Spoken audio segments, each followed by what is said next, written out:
Jared. I'm a junior at Meridian High, and you're listening to West Ada Podcast. What does ag encompass? If you're an ag teacher, what kinds of courses are you teaching? So with the pathways that we have in West Ada, it would be anything animal science, plant science, the welding, the small engines, natural resources. You have a little bit of speaking and leadership. Oh, yeah, there's some of those. The speaking and leadership stuff, yeah. Hello, everybody, and welcome to our latest edition of the West Ada Podcast. I'm so excited. I'm always excited about it. I know, it's I fun. say it It's every hard not to time. be excited. Well, we've got a couple of guests today. Alan and Daniel Heikkila have father and son combination. It's a Just legacy great of guys. teaching. Yeah, they're a great family, a wealth of knowledge. Well, Alan is in year number 37 teaching. He's been in West Ada since 2010. He teaches small engines and welding and all kinds of different ag courses over in our CTE program. And Dan, same thing. Yeah, Daniel's kind of thing. his fifth year of teaching. I mean, he graduated from West Ada, and they both went to the University of Idaho, which is a great ag teaching, CTE teaching university. So just a good conversation and something important for our parents to hear. Well, we're glad that you're here because not only do we touch on, obviously we're going to touch on CTE, but I think what you'll hear, if you stick around with us, what you'll hear about the way the profession has changed is really interesting as well. So great conversation. We're glad you're here. Here we go. Well, we are here today having a great conversation with two of our CTE educators, father and son. We have Alan and Daniel Heikkila. They are instructors in our welding program here at West Ada. Welcome, gentlemen. A bunch of different, different programs. Yeah. Well, yeah. Well, guys, if you wouldn't mind, just give us some of your background. We talked a little bit about that in the introduction, but Alan, I know you've been around West Ada for a while. If you want to start, can you just give us your background? How did you get into teaching, and what has that journey kind of looked like? Well, it was kind of funny. I started out in engineering at the U of I, and after a few calculus physics tries, it was like, I got to find something different. Switched to ag mechanization. Everything started to click. I was about ready to graduate. Dean of the college I knew pretty well, and he says, you need to think about teaching. Oh, really? And so I was persuaded to go talk to the department chair of Ag Ed at that time, Dr. Lou Riesenberg, and he said, yeah, we can get this done in a year. So one extra year, and then I graduated, and all the kids that were in my student teaching class, they all seemed to take the jobs that were in their home area. And I grew up in a little town, Pinehurst, Kellogg area, and there wasn't an ag program in that area. So went a year without teaching, went back to my old job at the hardware store, lumber yard in Pinehurst, and then in the fall of '88, got a call. One of my professors at U of I took a job in Pocatello as a vocational coordinator at that time, and went down and took the job at a 40% contract. They'd let the program go down to 2 classes a day. And so it was kind of a little bit slim pickings first year, but sure. Now, were you teaching ag in Pocatello? I was. That was your primary? Yep. Yeah. And you ended up being in Pocatello for quite some time. 22 years. That's almost a full career for some people. It is. And then at some point you just decided, I think we'll move to Meridian. Well, it was a chance for an opportunity. The guy that was doing all the small engines at the tech center retired, Ed Harper, and I remember talking to Steve Wilder and Jack Blattner, and I'd heard that Ed was going to retire. And they were like, oh, you got to apply. And then we had some friends in Pocatello. Things were a little different at that time, and they encouraged us to apply. And my wife was in a situation where things were not as good as they could be. And so it was a great opportunity, and we got closer to her mom. And kids have got to spend a lot more time with their grandmother and some of the relatives, good, bad, indifferent. Right. So Daniel, how old were you when you guys moved here? Were you in high school? Yeah, I was going into my junior year of high school. Ooh, that's a hard time to move. Oh, gosh. It wasn't that bad. I kind of already, they sent us to private Probably because I was that type of individual, but I went to private school. Hey, we all, you know what? We all have our journey, and I think those types of individuals make the best educators because you're very empathetic. I don't know if empathetic's the right word, but maybe experienced. No. Yeah, it wasn't too bad. I mean, the transition, because I felt like I'd switched from where I went elementary, then it was a new middle school, then a new high school, and then another new high school. So you just kind of got used to the not knowing everybody and everyone knowing your name and just got over it. Yeah. So now you went to the U of I also. I did after 1 year down at Idaho State University. Okay. And when you did that, did you go in knowing, did you go right into like CTE teacher preparation program? No. Well, down at Idaho State, I was actually going to do either athletic training probably because I was leaning towards that or physical therapy, but kind of have a individual that growing up in Eastern Idaho was kind of like an uncle figure, old Quince, but that was something he'd been doing for a long time, and I kind of always, admired it and thought, oh yeah, I'll do that. But I think just at ISU itself wasn't a good fit for me. Right. Not necessarily the program, but when I went to U of I, they kind of suckered me into the teaching end of the world. Yeah, they do a good job of that up there. They pulled you in. Yes, they suckered me in. They do. Well, U of I is kind of like one of our like CTE hubs in the state, isn't it? Like they produce a lot of career technical education teachers. They do, but it's the only place that you can really get your ag ed degree. Oh, okay. In the state. Okay. That's interesting. Well, I'm just excited that you guys are here because you're in year 37 of teaching, and Daniel, a whole other generation going into teaching. And so I want to talk to you. Obviously, we want to talk to you all about CT, but also just how you've seen the teaching education or the profession of teaching kind of change over the years as well. But I guess maybe this actually, your wife is in education. Your daughter also studying education. It's kind of a family thing. Is that a fair? How did all this happen? Well, it's kind of funny that you mentioned that because we were having dinner last night with our middle son, and he's a buyer at Winco in the corporate office. Okay.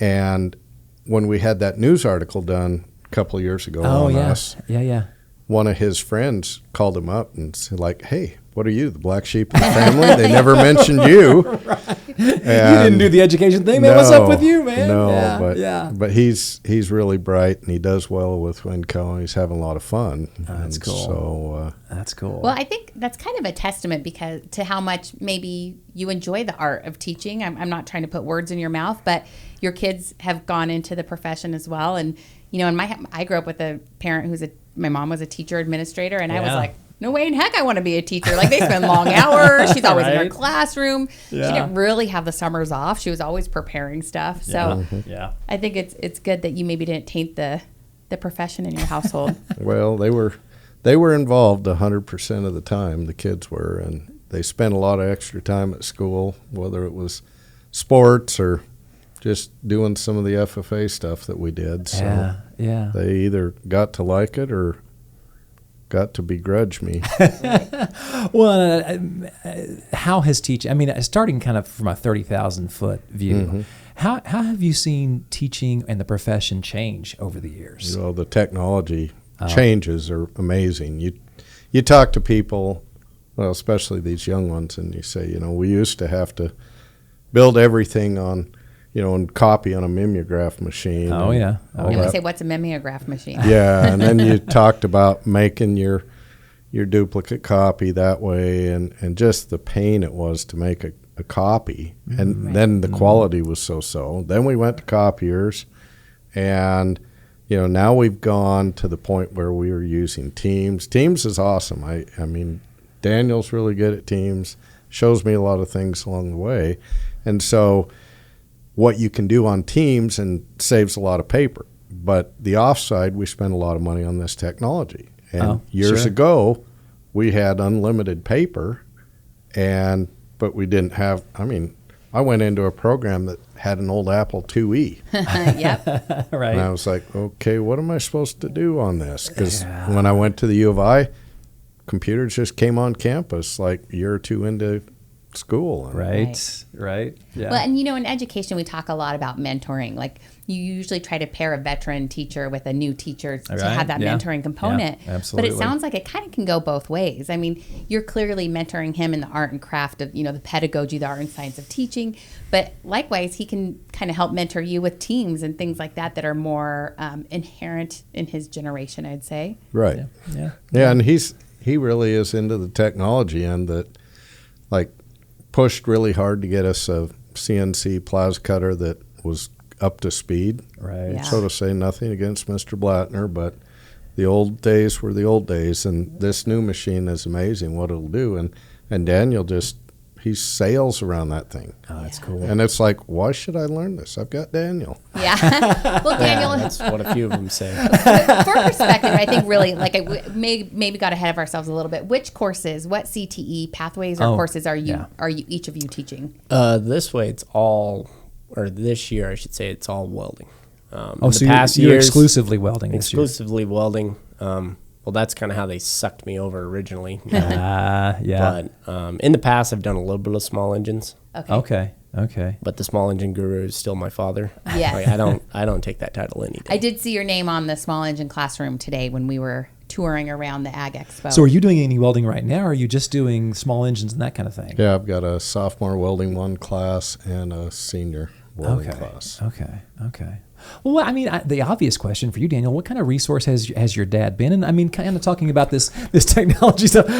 If you're just listening, they're both laughing right now. But if you're watching, you can see that. But what kind of resource has he been, and how have you seen education change, and how do you adapt to all that stuff? I guess.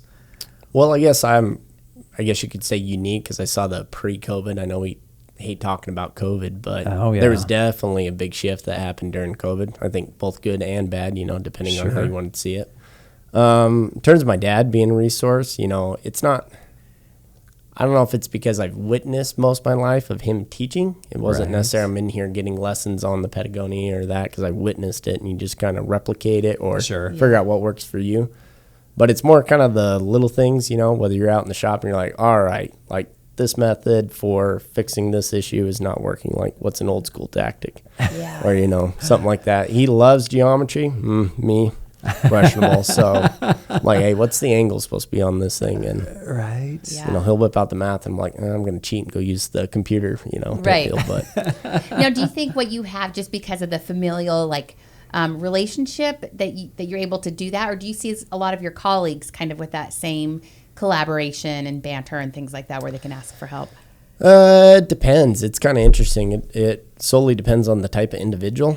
I know other kids, or I should say other kids, younger teachers that either they're in the mentality like, I'm going to prove it, I can do it, type deal. Right. And I'm like, man, it'd be a lot easier if you just open up and say, all right, I need ask help. for help. Yeah, just ask for help and make it a lot faster. But, and then you got the others, it's kind of like polar opposites. You got the ones that are always asking. It's like, no, you could probably think for yourself. Just try. You want it. Just try. Just try a little bit. Let's somewhere in the middle. Let's go. Yeah. So, I mean, it definitely depends. I think I know my dad in terms of resource. He knows a lot of the ins and outs of the day-to-day, like working items, and keeping the tech center or purchasing or, hey, where could we go somewhere around here in the valley to get this part? Or it's the unwritten stuff that you're like, man, I need relationships, really. Really and truly. It comes down to those connections. Connections and developing relationships, Well, kind of shifting gears a little bit, I would love to talk to you all, both of you, a little bit about ag and love of ag expo. We just recently did that at the district, and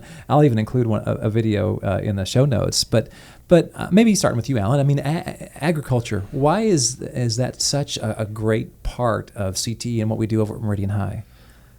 Well, the industry is huge, and the commodities grown in the state, whether you're looking at animals and dairy cattle, beef, on to all the different crops that are grown, where Idaho ranks in the country, and the fact that, it provides jobs for a lot of people. Sure. You start at that ranch or that farm, and you build on that. And whenever we can get kids sucked in and start them into the program and then get them involved in some sort of a project, whether they're raising an animal, maybe they're working on a farm, any of those types of opportunities, and suddenly these kids, it's instead of just talking about it in class, it's real. It's in their hands. That doing applied it. learning, it's huge. And you get, over the years, I've seen a lot of kids that wait till their senior year and they sign up for class and they're like kicking themselves. They're like, why didn't I sign up for this as a freshman?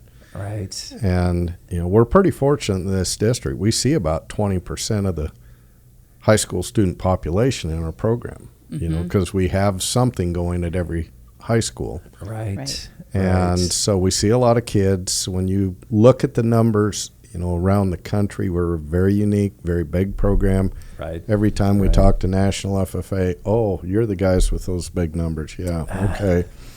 And so it's kind of a fun thing to talk about, but obviously there's a lot of things that we have to advocate for within agriculture. And so teaching these kids how to advocate, and sharing that lesson with first graders, they're starting their lesson on how to advocate.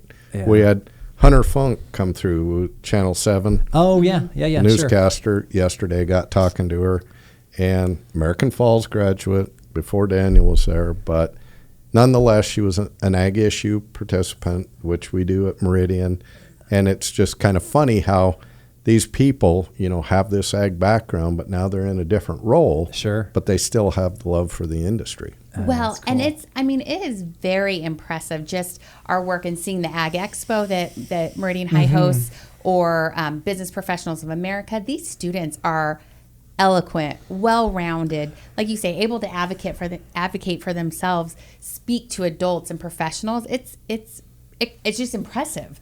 And so I think it can translate to any industry that these students decide to go into, if it's not specifically ag or one of the CTE pathways. Yeah. Right. Well, and Daniel, for you, I know you're teaching exclusively welding, but what are your impressions of the ag students? And I think to play off what Katie's saying, there's even a public speaking aspect to that. I mean, these kids are eloquent. They teach them how to really present themselves and agriculture in kind of a cool way. Well, what are your perceptions of those students? Well, I guess going through it myself at one point in time, right, as a high school kid to now where I'm teaching, I mean, it just provides kids more opportunities to experience, get to know. The networking opportunities is big. I mean, they'll find out, It's who you know, right? It is who you know. It is who you know. The great know who, it matters, right? Yeah. Oh, for sure. And then I think the big thing for younger generations is understanding, there's a wonderful resource, right? The internet. But it's also like a huge, can go against you at the same time, because there's just a ton of information out there. So what is accurate, what is wrong, and having kids learning how to navigate all that. Right. I see that on a constant basis. Yeah. Right. Yeah. And just having the ability to, like Alan mentioned, the applied learning, when you can really get your hands in, I probably bring it up every other podcast episode, but I just see with my own kids, like my son has just blossomed into a love of learning and a love to be at school. Like he doesn't want to miss school because he doesn't want to miss diesel or welding or fire. And it's kind of like math and science and English he does because he has to be able to do these other things. Right. Like he never wants to miss those classes because it's fun. His hands are dirty. He's in it. It's real learning. And then they leave with actual skills that can put food on the table immediately. Yeah. It's cool. Well, I think along those lines, maybe Daniel, starting with you, what are your impressions of the CTE program? It's so big. There are 26 different pathways. There's a lot going on, but just from a 30,000 foot level, what are your impressions of CTE? Well, definitely here in West Ada, I mean, believe it or not, coming from Idaho, it's huge opportunity. Like I've been back at some other trainings or seen some other facilities, even in the Midwest or the East Coast, and you're not going to find a program like West Ada has in terms of what we're offering for CTE. And, it's one of those things I was hitting myself on the head when I first transferred over as a junior, because I could only get into some of the pathways because I missed that sophomore year. That's a lot of, the intro levels. Sure. But, if I could have done it again, I'd probably done collision, a couple others, whatever I could get my hands on. You needed that. I did need it. Chimes in the dad. And we have top of the line facilities, right? Like our kids, it's not like they're learning on some old rickety stuff. We have really good resources. Oh yeah, I mean, if we were to pick on welding, for example, I mean, we can compete with a lot of colleges out there in terms of the facility we can offer, and I think that's true to most of the CTE pathways that we have here in West Ada. It's just phenomenal, and I think some of the kids see it and they understand it if their family's a part of that industry, or specific kind of pathway. But for some of the kids, they have no idea until they're about a year or two out of high school, and then they go, wow, we were kind of spoiled. And I'm like, yeah, a little bit. Yep. A little bit. Need some help in the classroom? West Ada is partnering with Varsity Tutors to provide 3rd through 12th graders access to powerful learning resources to support learning and academic success. Varsity Tutors provide students with personal learning support where and when your student needs it. Everything from 24/7 chat to essay review and enrichment classes. To learn more, click on the link in today's show notes.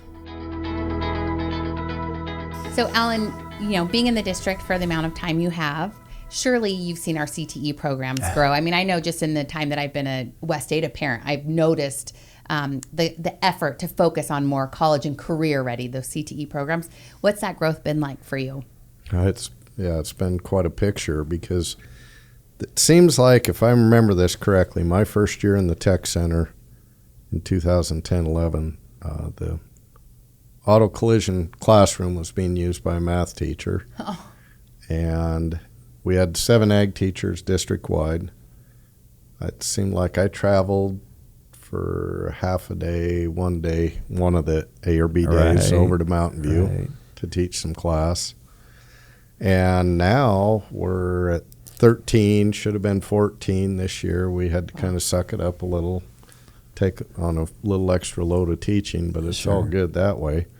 But, that tech center's big. We expanded from teaching intro to ag mechs in our building, moved out into what is commonly referred to as the diesel building, and taken over another classroom over there for some of the other classes that are going on. The greenhouses got moved from next to the old ag building over to our side. So it's been quite a growing picture, and the district support for all of this is just amazing. That's what makes this so unique, because coming from East Idaho, there is a definite difference in philosophy about how much support we should give CTE. Interesting. Yeah. And it was, pretty much, I can remember days being told that you have your state budget and figure out how to spend it. Wow. And that was it. And so what did I learn how to do? I learned how to write a lot of grants. Learned how to be resourceful, beat that bush and try and get some more money. And it worked for a lot of things, but in the end, it kind of came back, to the point that they just, they thought I was getting too big a program or something. I don't know. They just kind of like trying to pull you down instead of just you're doing great. Yeah. And that's the neat thing about this district. Well, I think there's something like 600 students in the welding program, right? Like, is that pretty close to accurate? Yeah. Yes. That is a lot of kids. Yeah, well, and I think, so I got to meet you about a year, or first really talk to you about a year ago, and I got to go into one of your welding classes, and I'll even link that video, that story in our show notes as well. But one of the things that was interesting to me is how you worked in the classroom to prepare them to go out and actually work out in the shop. For both of you, but I guess we'll start with you, Alan. But like, what's it like to go? Okay, here's the geometry. Here's the real world application of this. Now let's go out and use it out in the shop. How does that work for you as an educator?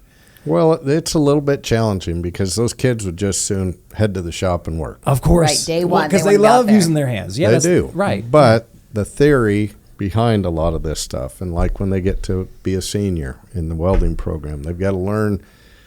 Well, they have to take a lot of different tests on different welding theory processes for AWS, right, to get that AWS Sense Level 1 certification. Well, if you don't spend a little time in the classroom going over it, it's just right over their head, and the failure is going to hit. So you got to have that happy mix, because if you spend too much time in the classroom, you're going to lose them probably. Yeah. Note taking 101 day after day after day. That's not their cup of tea. I can see that. Yeah. And if you can keep those lessons kind of short, succinct, right to the point, right, and kind of keep them focused and not lose them that way, and then get them out welding. And the same thing with small engines. It's the same type of deal. We spend a lot of time on, safety in both areas, but then once we get going after that, we're ready to get them touching the engines, touching the welder. Now, do you see it kind of come full circle? Like the kids who are maybe wanting to check out during the classwork, and then you get them out in the shop, and you can kind of say, well, if you kind of paid attention to what I was telling you, you would see why this isn't working, or maybe why you don't unplug the welder from the wall like that because you're going to get zapped, or. Yeah, it happens. Yeah, you need a few humbling moments for the kids to kind of come around. Yeah, right? Humbling it kind of like in the safest way possible without being hurt. Because you're working with some kind of, from a mom perspective, some kind of scary things that might, kids have the opportunity to hurt themselves and things like that. So safety, that's a huge thing in your shops, right? Yeah. For Daniel, for you, what do you see in terms of, I'm sure you probably can't add a whole lot, but what do you see in terms of classroom versus getting out into the shop? It's definitely been very clear, especially after like COVID, and I think just some of the social changes we've seen. Sure. Just society-wise, you have to try and do like micro lessons best. Like your day of just saying, all right, we're going to spend an hour and a half talking about this. Good luck. Yeah, no attention span, right? Oh, the attention span's horrible. But I know in the last little bit, we've definitely changed up a lot of curriculum on both like some small engines and especially on the welding side. But we've gone away from, kind of the traditional or what your pedagogy or what maybe you learned in college. Like, oh, yeah, you're going to do this and then you'll do that. And it's like, well, no, we're going to briefly talk about it just enough so that it's not dangerous. Yeah. And then we're going to go out there, we'll do it. Because a lot of times, unfortunately, the kids don't believe you until they see it. Some of the mentality. Right. And, where we talk about humbling moments, even for some of the older kids, until you can show them up. And they go, oh, well, maybe I will listen to what he has to say. Yeah, maybe he does know what he's talking about. Yeah, exactly. There is some of that challenge effect for some of the kids that you have to get through. You'll get the few kids that are just like sponges and ready to learn it all, but there are the polar opposite where you got to challenge them enough or give them the challenge where they're like, oh, okay, now I need to listen. Yeah. Now this is going to mean more to me. Well, and to kind of back up a little bit too, we've talked a little bit briefly. There's 26 different pathways. I'll even put the link to that in the show notes too, but there's so many different opportunities. You spoke briefly about collision earlier. What about the facilities over there? What would you say about the quality of the facilities that we have? Well, like I said, for the majority part, we're competing with industry a lot of deals. I know when I first got to West Ada, that collision, I think it was their first year, maybe, I think. No, second. Well, your senior years when they hired an instructor. Yeah. So they were just opening up that program, and at the time, the paint booth alone, I think was maybe like $500,000 in cost, and I don't know what that would These cost are not nowadays. small figures, right? Yeah. Oh no, and that's over 10 years ago. It was $500,000, and now it'd probably be like $2 million. Inflation's a thing, right? Yeah, it'd be real rough. But the kids don't have any ideas. Like I was telling them just last spring, the welding shop we dropped. If we were to go out and buy it as an individual on an educational pricing, it was over $100K. Yeah. On equipment. And our kids are getting to utilize this. That's cool is our that? Tax dollars at work. And so I assume, I'm not assuming because I know this, that there's partnerships. We talked about networking relationships. There's partnerships with employers around the state in the Treasure Valley. Are we producing too many kids? Or are there jobs for everyone? Our CTE programs are full. Kids are taking a lot of classes. Right. Do we have enough jobs available for all these kids coming out with these certifications? Oh, I'd say there's definitely the opportunity for them. It's just whether or not they want to do it. Yeah. But go after it. Yeah, or go after it, stick with it. But there's so much you can shake a stick at it. When I was down in American Falls, there were a couple of industry guys there, and they're like, hey, if you don't want to teach, just let us know. Right. Oh, I bet. We'll keep you here and keep you going. And the sad thing was, like, 2 of them were school board members. Oh, shoot. Right. Well, and that's a struggle, too. Trying to find teachers and teacher retention and that kind of thing, specifically industry teachers, right? How do we get someone to come teach welding when we all know you might be able to make, quite a bit more money as a welder out in the industry? Right. Yeah, that's definitely sometimes can be a hard pill to swallow, or just you have to understand, like, do you enjoy it enough, do you not, on the teaching side of things. But just even going back to the students on is there opportunities? Yeah, there definitely is. It's just, do they want to carry through it, or look for it. You know, a lot of times the hard thing is I think the only thing separating a lot of kids are like, I can't find a job. I'm like, well, are you really looking? Or you're hoping for it to show up on your lap? Because that can be a big thing nowadays where I feel like kids aren't understanding you got to put yourself out there just a little bit. Yeah. 100%. Well, I mean, and we've touched on this a little bit, but local employers, they partner with us, Alan. Can you describe that a little bit? How does that work, and how does that benefit you all as instructors? Well, like, you know, first of all, Norco was really big in getting our facility going, working with us on supplies, and getting Miller Welding to come in and make our facility actually a training center. Only high school in the country that was a training center for a lot of years. Oh, wow. And they've kind of changed directions a little bit, but Miller is still big with us, and they did a course for teachers in summer of 23. We've got another, like a fume management class coming up in March of 25. So Miller's always coming in, providing stuff, being very helpful. If we have equipment issues, they're right on it, that sort of thing. They provide some stuff for alumni auction. You know, that's one example. Norco's kind of that same way, very supportive. And then you get all these other manufacturers in the area. You know, we can go to Western Trailer and see former students working out there, and they'll provide things like if they've got scrap metal that, you know, is just something that they're willing to donate, they'll ante up. If they've got projects that they think kids could build for them, you know, we've been working on building these, they call them egg crates, kind of what they look like, but they're pieces that fit in their Plaza table. And it's just a great little project for kids to work on. And, you know, they're just one of many, and you start looking at the whole area and start adding up all these different manufacturers and where kids are working. I have kids come back and, well, I'm working here, I'm working here, I'm working here. And then you take a Micron expansion and you're like, how many welders are they going to need there? How many people are they going to need for that? And, you know, several year process. So I think the demand is there. It's just like Dan says. Are the kids wanting to go down that path? Sure. Right. Sure. And, you know, I mean, used to be that part of high school was to explore and figure out those things that you liked and didn't like, so that kind of helped guide you a little bit better. And and yet we're really trying to push those kids down a path and kind of get them focused. And sometimes I wonder if we're not getting the cart ahead of the horse. Well, and, you know, to use Ken's term, shifting gears a tiny bit, but you mentioned Miller providing professional development for the teachers. How do you stay current on industry trends or best practices? So you have the Miller partners. What about other types of professional development? Well, I've been to several different professional development for like Steel, Briggs & Stratton, some of the other major manufacturers. Been very fortunate that way to try and keep up with that. There's online type programs that you can do with these industry partners that'll help keep you up to date on some of the changes year after year.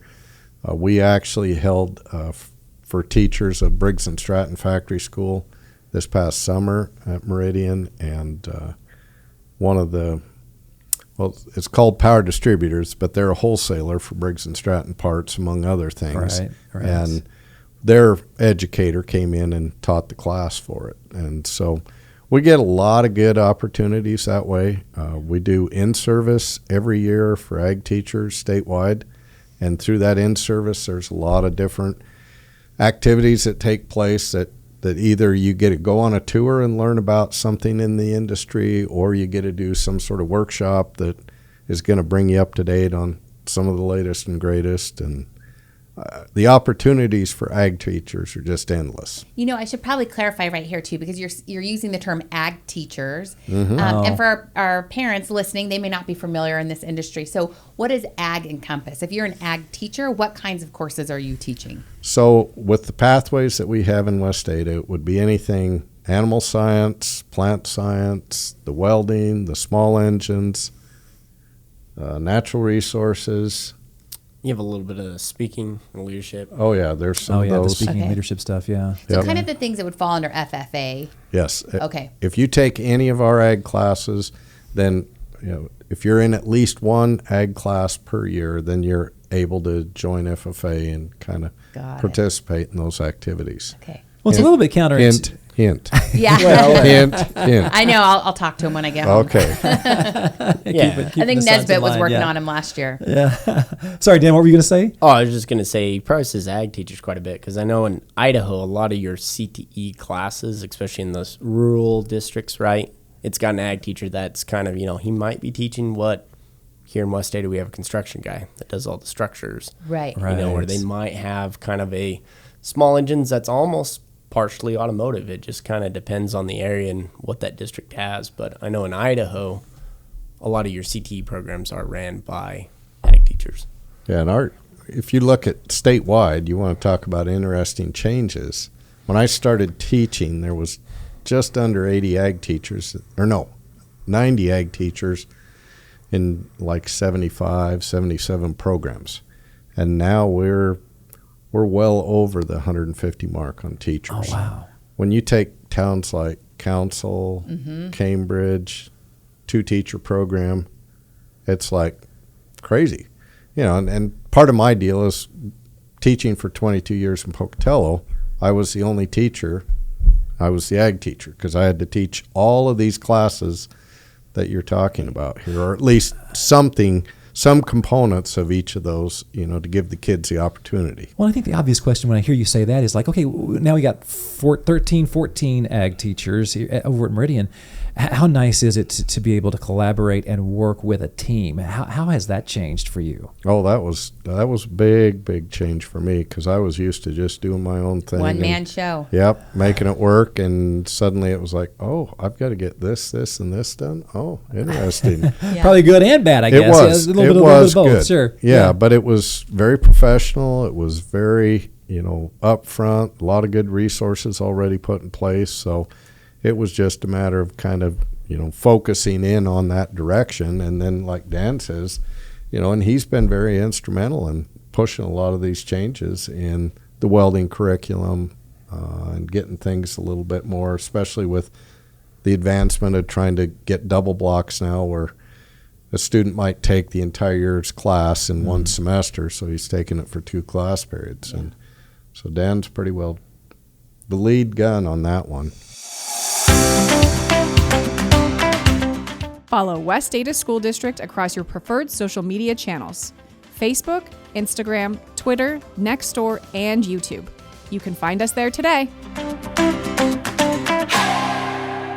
Dad, I've heard kids say that, their CT, their welding class is hard, maybe even harder than some of their academic, math, science type classes. What do you see with that? I think it's just if we're talking about generational, a lot of kids don't have the opportunity to do the hands-on stuff anymore. To actually just do stuff, right? Like kids aren't outside building random things. Yeah, they're not building forts, they're not doing all this. They're trying to create a raft or go down the canal, right? That's kind of problems nowadays. But yeah, no, the kids will just find that the challenge is what keeps them going, A lot of these CTE classes, they love it. They look forward to the challenge. I hear it all the time, especially with welding, especially the junior level. They're like, oh, I don't know if I can take welding next year. Like, I'm really struggling to get that A. And I'm like, well, half of it's skill set, half of it's knowledge. Yeah. And that's what's going to make you a good employee, whether you go down this route or you go somewhere else. It's just finding the balance. Right. And kind of sticking to it. Prepare them for a career. Yeah. Oh, for sure. And hard work is hard work, right? I mean, in both areas, whether it's the real world or education or whatever else. Right. Yeah. And it kind of seems like, we've done a lot to get rid of the stigma. It seems like maybe when I was in high school, several few decades ago, it was kind of like, it was like those kids out in the shop, right? Like blue collar versus white collar. Yeah. And those kids out there, they're going to just kind of weld and chew or something. I don't know. That's kind of how it seemed. It's really intense. Oh yeah. I listen to a lot of podcasts, right? I'm part of that generation, but I've recently heard a term that's kind of becoming popular nowadays. They got like the gray collar. Oh. That's the individual that, yes, maybe academically they can drive enough if they wanted to go do what was called a white collar job, but they have the skill set to do the blue. So now they're kind of the happy medium person that can be the translator between the two professions. Oh yeah, that's good. Gray collar. I hadn't heard that. I hadn't heard that. Well, and you have to, a lot of times you need, that book knowledge, if you will, to be able to run your business. A lot of times you're a business owner when you're having a welding outfit or whatever you have. You need to have those skills as well. Oh, yeah. And, some of the podcasts I listen to, and a lot of it's pertaining to CTE, they're like, okay, I got the engineer over here in one corner and I got whoever's putting the part or fabricating it together. Right. And they're like, there's that miscommunication. They don't speak the same language. Oh, yeah. So they're like, if you can find that individual that academically can understand what's going on, but physically can complete the task or has the knowledge of doing that task, and they can kind of be the bridge between the two, they're saying that's being huge. They talk about they use it as a promotion to tell these kids even though yes you love the skill set, you need to try and push yourself on the knowledge side so that you can be the person of the highest value to the company. Well, and it seems like that's kind of teaching is really almost feels like an insurmountable task. I think there's some people might think teaching's easy, but it's really hard, and you're having to navigate, the current best practices of your industry and helping these kids understand that, like what you're talking about, being that gray collar student or worker.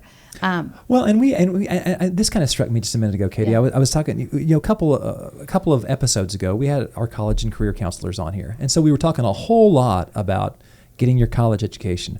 Well, in CTE, a lot of times it's like, no, let's, to your point, Daniel, the gray collar thing.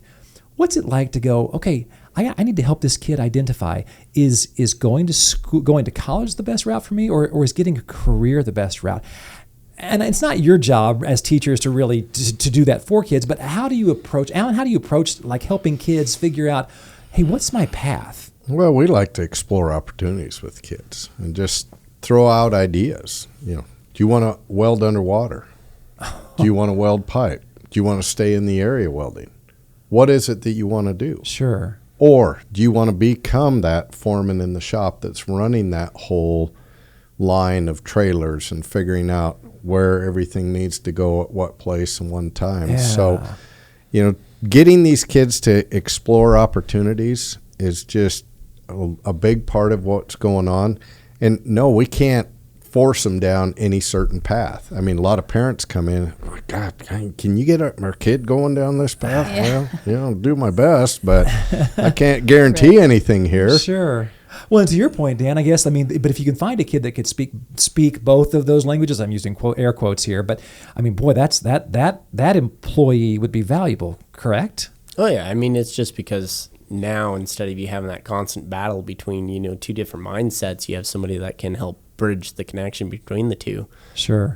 So I think you use the term translate. I think that's probably the perfect terminology for that. It's a translator for sure, to where sometimes they can witness and see what the problem is on this side, right, and translate it back to the engineer so that they're understanding, and, makes things a lot more fluid and more effective, more efficient, resolve problems faster. Yeah. Well, Daniel, so you're in your 5th year of teaching, so you're beyond the national average of the teaching attrition rate, right? Like, we talk a lot about teacher retention. It's an issue. It's discussed nationally.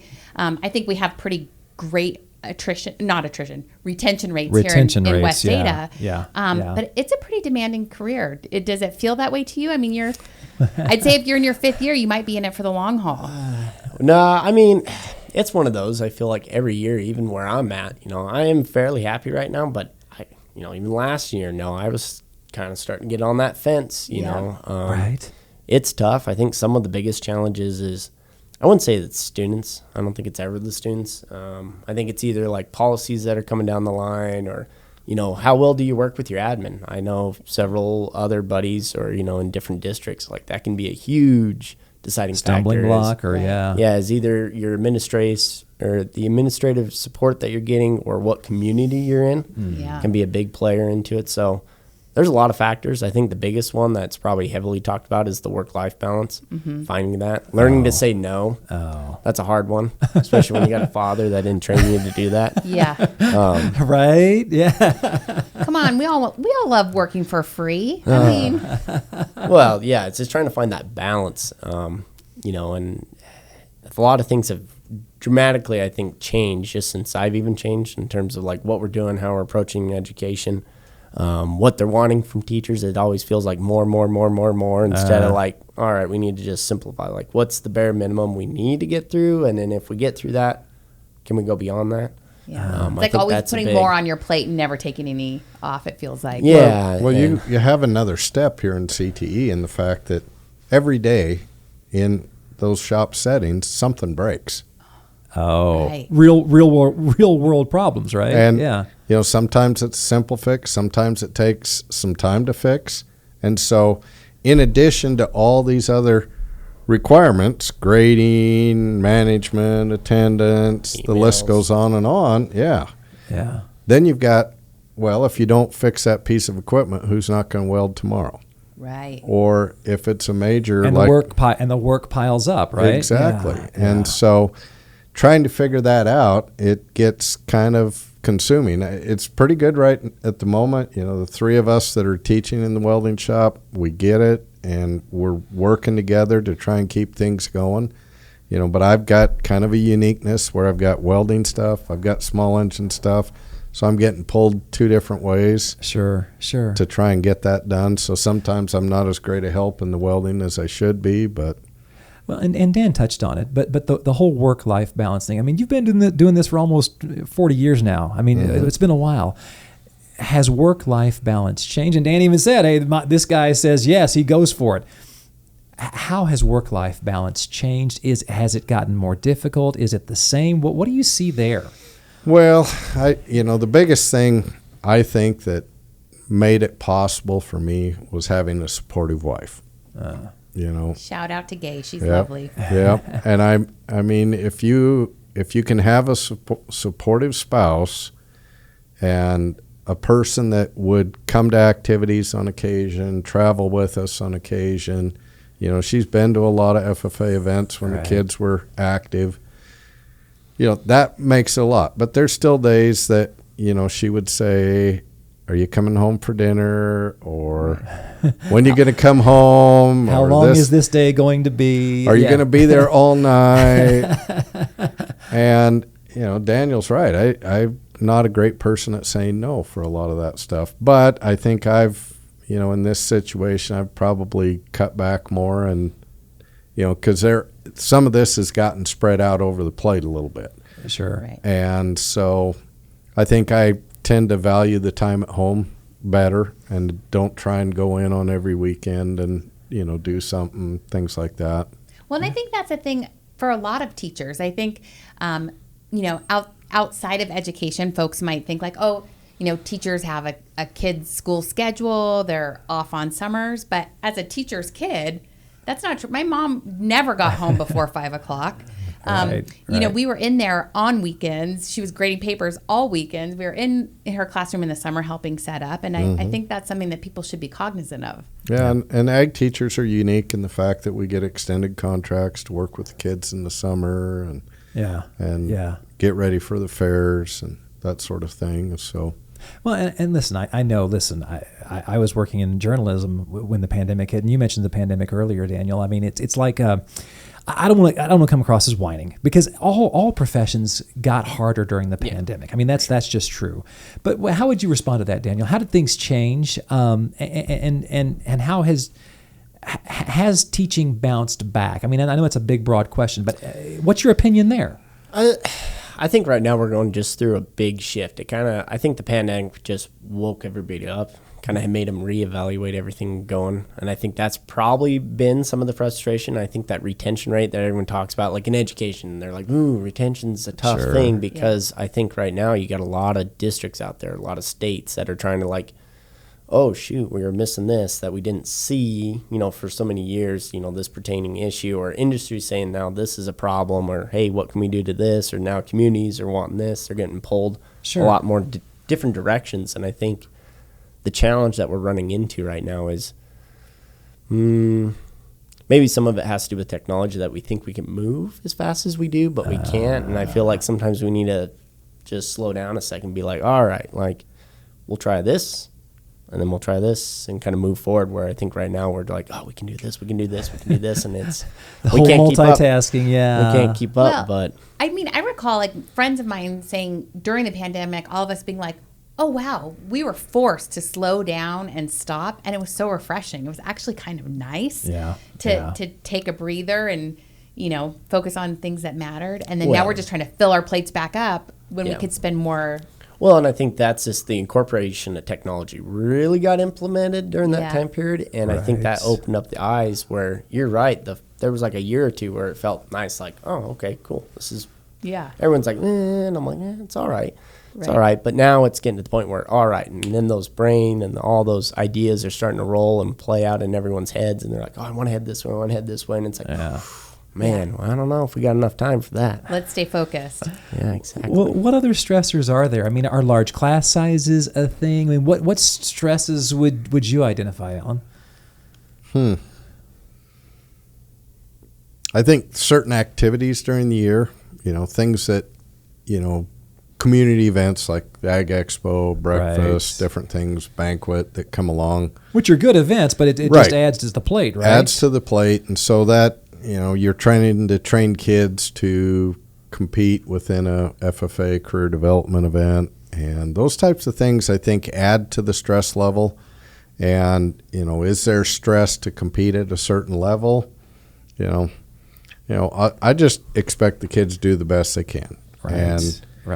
And I'm not going to lose any sleep at the end of the day if it doesn't work out and you're not in the top spot, whatever. It's still a life-changing event, in my opinion. Right. The training, the education that they've gotten from that. But those types of things that require some extra time. I was at school before 6 yesterday trying to get ready for Expo. And those. There's a lot of moving parts, and it's super cool. But I can't just the logistics of bringing in the big equipment, and I can't imagine the checklist to get prepared for that. But and then some of the stuff that just like Dan mentioned, new changes with policies or teaching methods that they want to incorporate, and I mean I've got great jokes about some of that stuff, but they probably don't want to hear that now. But it's just. The funny thing I think is that a lot of this stuff that we're seeing now, I saw 30 some years ago. It's like a vicious cyclical, right? Exactly. It just rotates over. Somebody assigns it a new name, and suddenly it's the greatest thing out there. And yet it's like, we tried this years ago, Gotcha. Yeah. And so that's one of the frustrations you get into when you stay in this too long. Well, and they talk, mental health and self-care and things like that are hot topics right now. Everyone's talking about them, every industry. And burnout in teaching is real. What do you two do? What are some things you do to kind of prevent that burnout so that you can keep coming back every year? Oh, you mean besides being blunt with the kids? No. Yeah. Running? Do you go run miles and miles? I used to run quite a bit. I've backed off. Probably should do more of it. For me, I really love the outdoors, fishing. Yeah. Or just working on things at home. Whatever you can do to kind of clear your mind, get away. I don't know. Maybe I'm a little different than some of my colleagues that are my age, but it takes quite a bit to get me worked up per se, because I understand there's no point in worrying if I can't control it. Just if I can't figure out a solution, then maybe I shouldn't worry about it. I like the way you think. Yeah, I don't know. I think the big thing is you got to figure out what works for you, what doesn't. I say humans are creatures of habit, right? So whatever you can do to keep a routine and keep that routine healthy. Right. For me, I got to stay up on eating. Yeah. I can go without sleep, but I can't go out with food, So don't want to be hangry. Oh, yeah, there's such a thing. There's such a thing. But I think it's just I know what I need to do to go reset. Like in the wintertime, luckily I love outdoors, so I'm going skiing. Yeah. I'm doing whatever I can to reset. And I understand at some point, and I hope, there's other younger teachers that realize, it's okay to leave the work at school. Having some boundaries, right? Like, I'm not going to stay here all night. Like, at some point, I need to put a pin in it and move on. Yeah, if a parent, and I think the hard thing is you got a cell phone. Like, so many people like emails. And I know you'll see, like, an email pops up. You got a parent that's sending you an email at 7. You're like, oh, I need to respond to this. I'm like, well. Yeah. It'll be there tomorrow. Yeah, it's that mentality. And listen, one of the things I love about teachers and coaches is that they say yes, and they put so much time into kids. Alan, I don't know for you, has it gotten easier to say no over the years, or is that still a hard thing for you? No, I would agree with Daniel. Letting that email sit till morning is a lot of times a good thing, because you tend to respond, and it's after work and you're thinking things and you're like, no, I need to let this settle, respond appropriately. Probably wouldn't hurt to take a breath and no, do it exactly. in the morning, right? And, I'm fortunate. I don't get very many of those emails, so it's all good that way. But, for me, getting out and doing some things, I've got a good buddy that in eastern Idaho's got a big cattle ranch. I like to go spend time when I can. Right. Whether it's branding season and I'm chief surgeon, or then I bring the treats back and cook them for the kids in class. It's awesome. Some Rocky Mountain oysters, maybe. Oh, you bet. You bet. I'll never forget the time I went to BYU, Idaho, and got a lesson in some of that stuff with their cattle, and it was eye-opening. Yeah, but to me, a day out working with cattle is just it's very relaxing for me. Now, my buddy, he's all stressed out because, things got to work just right or else. Yeah. And for me, it's like, okay, so I did something a little wrong here. Yeah. No big deal. Right. Make it work. Yeah. Well, before we say goodbye, I mean, I don't know. Dan, for you, what do you wish parents maybe knew that they might not know about the teaching profession and dealing with little Johnny or little Susie or whatever? What do you wish parents knew? Anything? Well, good question. Well, it depends, Probably depends on the kid, right? Sure. Every situation is different, I'm sure. Yeah. Every situation is different. I know from a CTE standpoint, like my father kind of alluded to, there's a lot of maintenance behind the background that we do ourselves. Because if we were to wait for, let's say, somebody come in, we'd have to wait to fill out a purchase order and then get this person approved to come in and do the work to fix it. Or I'm going to have to figure out how to get to it myself if I want that equipment running the next day. Right. I know we see a lot of that.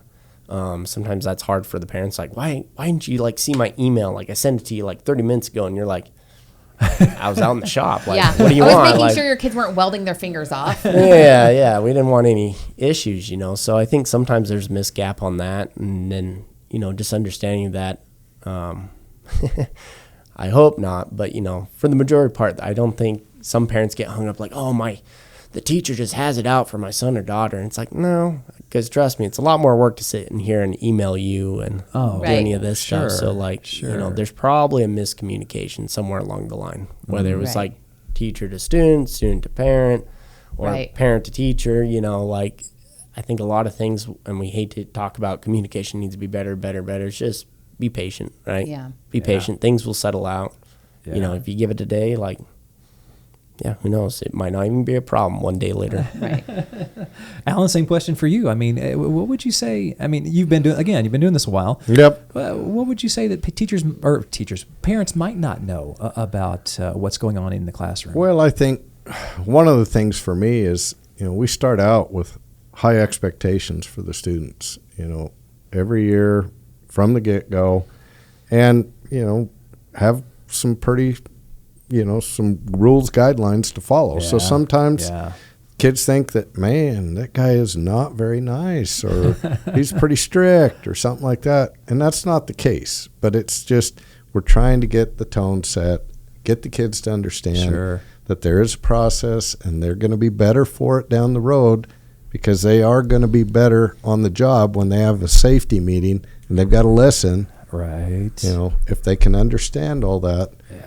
We're trying to get things done, and I do like to joke and kid with kids a lot in class and have a lot of fun, but in the get-go, especially with those intro classes, sometimes those kids are just kind of like, man, what kind of guy is this dude?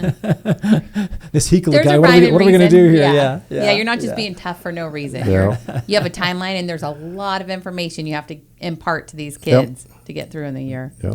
Yeah. Well, guys, thanks for your time. I mean, any parting shots? I mean, we always ask that question. Right. I mean, we've covered a lot here in the last hour, but any parting shots before we take off, or have we kind of covered it? Well, I mean, we could be talking all day, but right. I think right now we covered a pretty good broad range involving CTE and teachers as a whole. So, well, West, I tell you, we talk about college and career ready over and over and over again in West Ada, and not blowing sunshine. What you guys do to help our kids get college and career ready is a big deal, and we just appreciate you. Thank you. Yeah, absolutely. Yeah, Thank you. I think the only thing I can think of is I just thought of it after hearing my dad's responses. if I were to summarize, I think what would help parents understand from teachers' perspectives is if their students can understand that it's discipline will go farther than any motivation. Ooh, that's good. Discipline will go farther than any motivation. Yeah. Yeah, because that's a big thing, I guess, where sometimes I started thinking about it, and my dad alluded to, like, parents will be like, oh, I want you to, like, help our kid get in this. And it's like, well, motivation only lasts about this long. If they had the discipline for it, great. If they don't, like, we can try and teach it, but Right. That's good. that comes from everyone involved. Well, we always talk about, hey, we are parents in the district, and I when I hear you talk about expectations, the dad in me is like, great, Yes, please. I love it. Yep. More high expectations. Let's shoot for it. Let's go hard, guys. And anyway, the dad in me loves hearing that. Just so you know, Right. yeah. Well, case in point, I had a student break curfew one year going back to national convention. My option for the student the next day, of course they didn't have a choice in the matter, was they got to spend their day while we went to convention working with the maids in the motel. Oh my goodness. That is a logical consequence. Good job, teacher dad. And it went miles with parents. Gotta love it. I'm in support. Well, guys, again, we appreciate your time, appreciate what you do. It's fantastic to be able to have this conversation. Yep. Yeah. Thank you. Thank you. Thank you.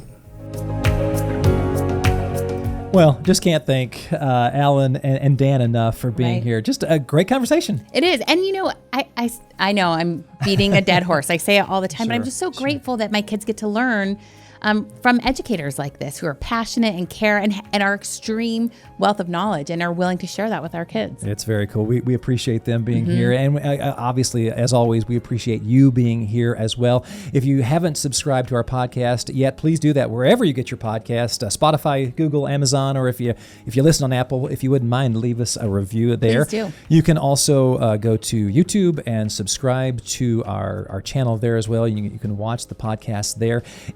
Anything that past episodes, go to visit westada.org/podcast. And this week's question, well, we really want to hear from you all and join the conversation if you don't mind. In your opinion, what are the challenges that teachers face in the Treasure Valley? Because I think there are some misconceptions out there. Right. Would love to hear what your perceptions are of what our teachers do in West Ada and the entire We love Treasure to bring a Valley. variety of voices in. We represent quite a diverse community, and so it's great to hear from you. So we appreciate you doing that. And, coming up in our next podcast, we're going to be talking about our academy schools. We have a robust academy program.